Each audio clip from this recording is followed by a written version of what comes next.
ঐতিহ্যবাহী দ্বীনি শিক্ষা প্রতিষ্ঠান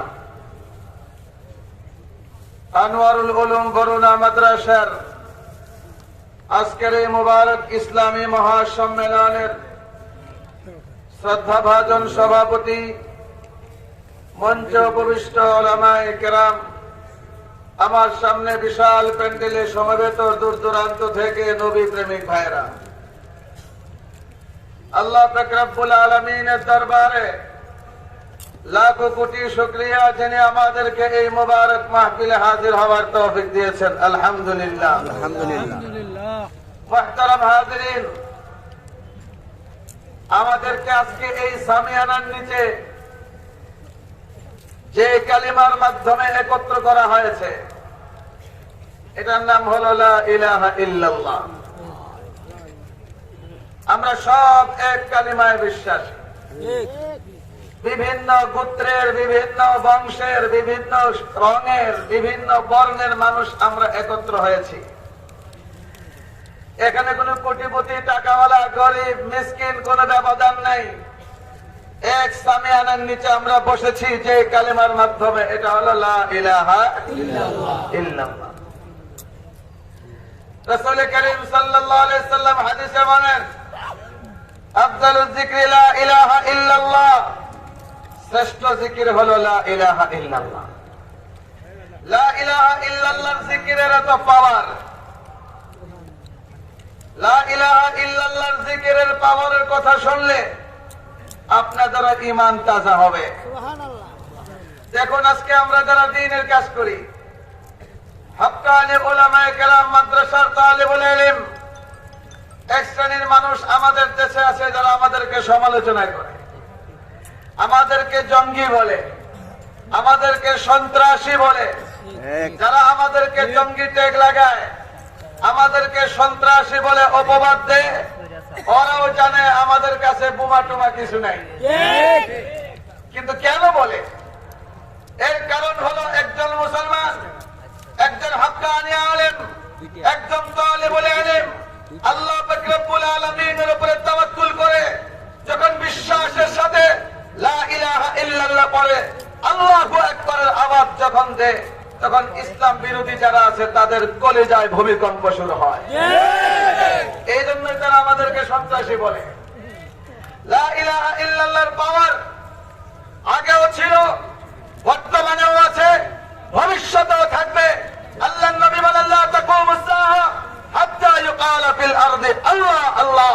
এই আসমান আর জমিন ধ্বংস হবে না, কিয়ামত হবে না, যতদিন পর্যন্ত পৃথিবীতে একজন মানুষ থাকবে আল্লাহ আল্লাহ উচ্চারণ করার মতো। নবীর একজন সাহাবী হিশাম ইবনুল আস আল উমারি রাদিয়াল্লাহু তাআলা আনহু, ওনার সাথে আরেকজন সাহাবী রোম সম্রাটের প্রাসাদে গেলেন। রোম সম্রাটের বিশাল প্রাসাদ। কথাবার্তার এক ফাঁকে দুই সাহাবী পড়তে আরম্ভ করলেন লা ইলাহা ইল্লাল্লাহ। আমরা পড়ি লা ইলাহা ইল্লাল্লাহ, লা ইলাহা ইল্লাল্লাহ, লা ইলাহা ইল্লাল্লাহ। দুই সাহাবী যখন লা ইলাহা ইল্লাল্লাহ পড়তে আরম্ভ করলেন, রোম সম্রাটের প্রাসাদ ভূমিকম্পের মতো দুলতে আরম্ভ করল। রোম সম্রাট অবাক হয়ে গেল, এটা কি ভূমিকম্প নাকি অন্য কিছু? দুই সাহাবীকে বলে, থামুন। এখন বাদশা লক্ষ্য করতেছে কিসের নড়াচড়া হইল। আবার দুই সাহাবীকে বলে, আপনারা কি পড়তেছিলেন, আবার পড়ুন। আবার দুইজন সাহাবী যখন পড়তে আরম্ভ করলেন লা ইলাহা ইল্লাল্লাহ, এই রোম সম্রাটের প্রাসাদে এমন ঝাঁকুনি আসলো, উপরে একটা গম্বুজ ভেঙে পড়ে গেছে নিচে। লা ইলাহা ইল্লাল্লাহ শক্তি আছে নি? আছে। আরো জোরে কান। বর্তমানে নাই, আছে। আগে ছিল, এখন নাই। আল্লাহু আকবারের শক্তি অতীতেও ছিল, বর্তমানেও আছে, ভবিষ্যতেও থাকবে ইনশাআল্লাহ। আমাদের সামনে তাজা প্রমাণ, একেবারে তাজা প্রমাণ।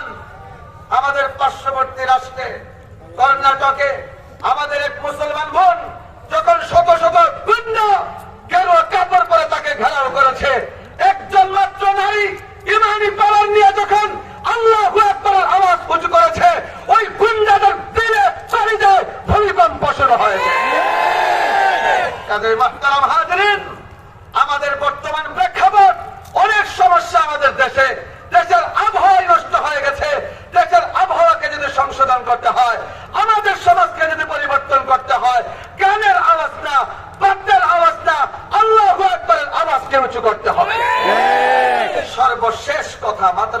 মিনিট আমার সময়।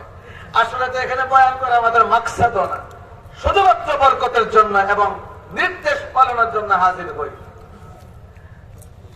দেখেন এই যে প্যান্ডেল, এই মাদ্রাসা, এই যে আমাদের কাছে কোরআন নবীর হাদিস এবং যে ইসলাম, এটা আল্লাহর পক্ষ থেকে আমানত। আমাদের বুজুর্গানে দিন, আমাদের নবী আল্লাহ পাক রব্বুল আলামিন নবীর কাছে যে আমানত দিয়েছিলেন, আপনারা বলেন তো নবী এই আমানত আমাদের কাছে পৌঁছেছেন কিনা? বিদায় হজ্জে আল্লাহর রাসূল সাহাবায়ে কেরামকে জিজ্ঞেস করেছেন, আমি কি তোমাদেরকে সবকিছু পৌঁছাইছি? সাহাবায়ে কেরাম বলেন, বালা ইয়া রাসূলুল্লাহ।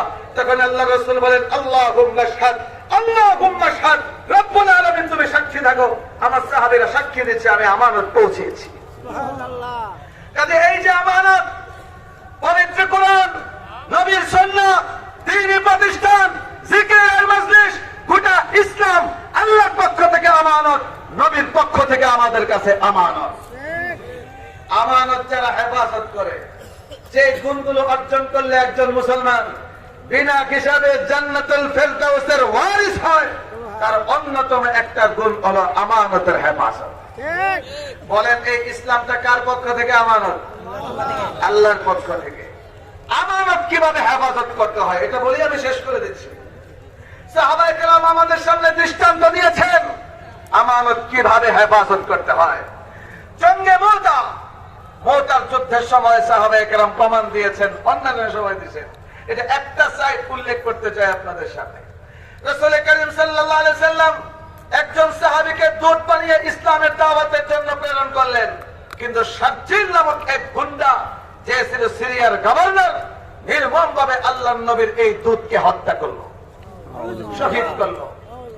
দূত হত্যা করা বর্তমানেও আন্তর্জাতিক আইনে বড় ধরনের অপরাধ। আগেও ছিল, এখনো আছে। নবীর দূতকে হত্যা করলো। রাসূল করিম সাল্লাল্লাহু আলাইহি সাল্লাম ব্যথা পেলেন। সাথে সাথে রাসূল করিম সাল্লাল্লাহু আলাইহি সাল্লাম সাহাবায়ে কেরামের সাথে পরামর্শ করে 3000 সাহাবীর একদল মর্দে মুজাহিদ তৈরি করলেন আল্লাহর নবী। বলেন সংখ্যা কত? 3000। রাসূল বলেন তোমরা যাও, প্রতিশোধ নিতে হবে। কেন দূতকে হত্যা করলো? ইসলামের দূত, নবীর দূত। বাকিরা তৈয়ার। রাসূল করিম সাল্লাল্লাহু আলাইহি সাল্লাম 3 জন সেনানায়ক তৈরি করলেন, যায়েদ ইবনে হারিসা, জাফর ইবনে আবি তালিব, আব্দুল্লাহ ইবনে রাওয়াহা। নবী বলেন যায়েদ যদি শাহাদাত বরণ করে আমি পতাকা দেব হাতে। যদি যায়েদ শাহাদাত বরণ করে, পরবর্তীতে ইসলামের পতাকা ঝান্ডা হাতে নেবে জাফর ইবনে আবি তালিব। জাফর যদি শাহাদাত বরণ করে, এই ইসলামের ঝান্ডার আমানত, এটার হেফাজত করবে আব্দুল্লাহ ইবনে রাওয়াহা। আব্দুল্লাহ ইবনে রাওয়াহা যদি শাহাদাত বরণ করে, পরবর্তীতে তোমরা পরামর্শ করে একজন সেনানায়ক নির্ধারণ করবা। কে নির্ধারণ করছে? আল্লাহর নবী।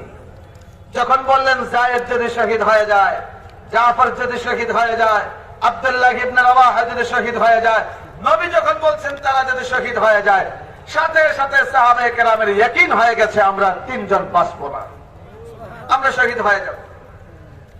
যুদ্ধের ময়দানে রওনা হলেন।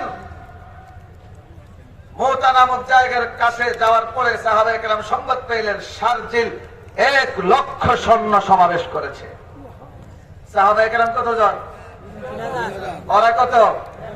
শুধু 1 লাখে শেষ না, রোম সম্রাট আরো 1 লাখ পাঠিয়েছে। 2 লাখ। 2 লাখ। মুসলমান মাত্র 3000। এটাই পৃথিবীর ইতিহাস। আল্লাহ যাদেরকে অস্ত্র বানান ইসলামের পক্ষে, এরা দেখতে বড় হয় না, দেখতে ছোট হয়। আল্লাহর অস্ত্র বড় হয় না, আবাবিল বড় ছিল না। আল্লাহ যখন কোন জাতিকে ধ্বংস করার ইচ্ছা করেন, বড় অস্ত্র দিয়ে ধ্বংস করেন না, করুণার মতো এমন অস্ত্র চোখেই দেখা যায় না। আল্লাহ যখন কাফেরদেরকে পরাজিত ইচ্ছা করেন, শত শত লক্ষ মুসলমান লাগে না, একজন মুসকান মানব, একটা নারীর তাকবীরে যথেষ্ট হয়ে যায়। 3000 সাহাবী পরামর্শ বসলেন কি করব? 2 লাখ। নবীর কাছে সংবাদ পাঠাই নতুন সৈন্য জন্য, কিন্তু আব্দুল্লাহ ইবনে রাওয়াহা হাজারে এত মিটা বলে বললেন হতে পারে না, নবী নির্ধারণ করেছেন 3000। আমরা জীবন্ত বাড়ি যাওয়ার জন্য আসি নাই, আমরা তো শহীদ হওয়ার জন্য এসেছি। চলো 2 লক্ষের মোকাবেলায় আমরা 3000 ইসলামের জন্য লড়ব। শুরু হয়ে গেল তুমুল যুদ্ধ।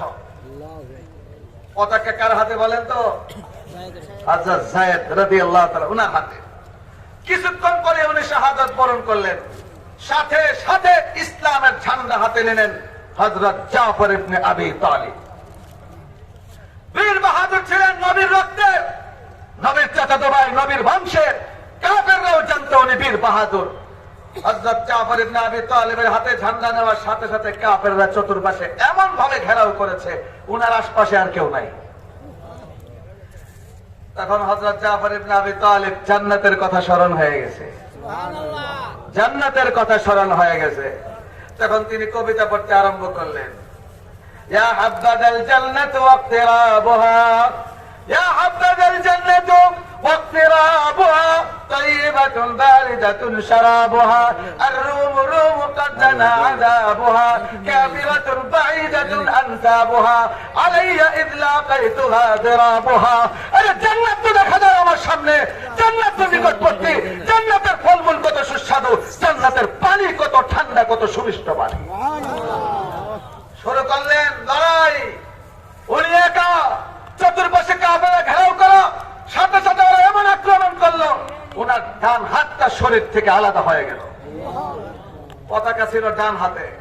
চিৎকার করে জাফর বললেন, আমার ডান হাত কেটে ফেলেছিস তোরা, কিন্তু আল্লাহর নবী যে আমানত ঝান্ডা দিয়েছেন, ওই ঝান্ডা মাটিতে পড়তে দিব না। এবার বাম হাত দিয়ে ধরলেন। কাফেররা বাম হাতটাও কেটে ফেলেছে। এখন পতাকা কি দিয়ে ধরবেন? দুনো হাত কাটা পড়েছে। কিন্তু জাফর ইবনে আবি তালিবের আমানত, জাফর ইবনে আবি তালিবের ঈমান, আল্লাহর নবীর আমানত, ইসলামের ঝান্ডা আমানত, দুনো হাত কাটা পড়েছে। নবীর আমানত মাটিতে পড়তে দেব না।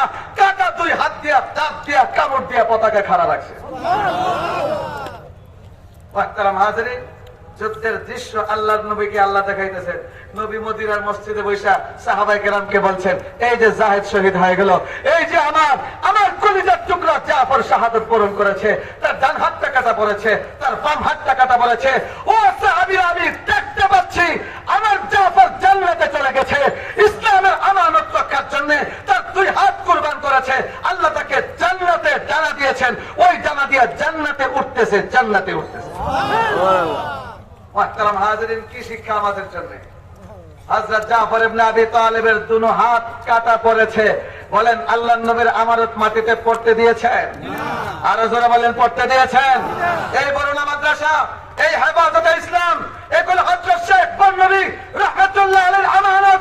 ও বন্নবী রাহমাতুল্লাহ আলাইহির আশিকিন ভাইরা, আমি আপনাদেরকে জিজ্ঞেস করতে চাই, এই শেখ বন্নবীর আমানত রক্ষার জন্য হযরত জাফরের মতো আমাদের যদি জীবন দিতে হয়, রক্ত যদি দিতে হয়, কলিজা যদি টুকরা টুকরা করতে হয়, আমরা প্রত্যেকটা থেকে হাত তুলে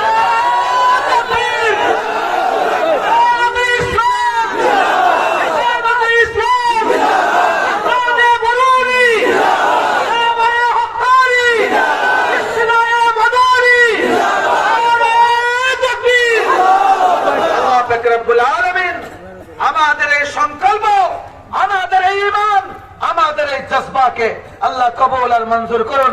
ওয়া আখিরু দাওয়ানা।